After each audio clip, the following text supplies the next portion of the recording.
Баршаңызға сәлем достар, Түс Шыру каналына қош келдіңіздер. Каналымызға тіркеліп, бізге қолдау білдіріп жатқандарыңызға үлкен рахмет.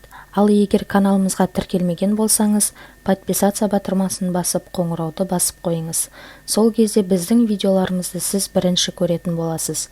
Ал бүгінгі Түс Шыруымыз сіздердің сұраныстарыңыз бойынша түсімізде жұмыртқа көрсек деп аталады. Ал ендеше бастайық.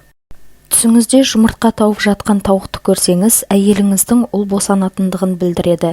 Ибн Сириннің айтуынша, егер әйел адам түсінде жұмыртқа көретін болса, ол әйелдің күйеуімен бақытты екендігін білдіреді. Әйел адам түсінде түрлі түсті жұмыртқа көрсе, қызды болатындығын білдіруі мүмкін. Егер түсіңізде тауықтың жұмыртқасын көрсеңіз, рызық несібеңіздің артатындығын білдіреді. Түсіңізде жұмыртқаның сыртын көрсеңіз, сіз біреудің жасырған сырын айтып жүргендігіңізді білдіреді. Түсіңізде бұзылып кеткен жұмыртқаны жеп жатқаныңызды көрсеңіз, арам ақша қолданып жүргендігіңізді білдіреді. Ал егер де түсіңізде 2 жұмыртқа тауып жатқан тауықты көрсеңіз, сіздің аянбай еңбек етіп жатқаныңызды білдіреді.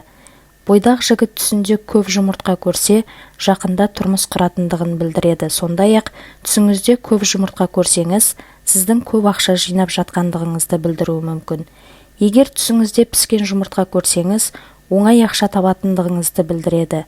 Түсіңізде жұмыртқа көруіңіз мақсатыңызға қол жеткізіп, жаныңыздың жай табатындығын білдіреді. Әйел адам түсінде жұмыртқа сатып алып жатқанын көрсе, жақында балалы болатындығын білдіреді. Әйел адам түсінде шикі жұмыртқа жеп жатқандығын көрсе, күйеуінің ақшасын құр босқа жұмсап жатқандығын білдіреді.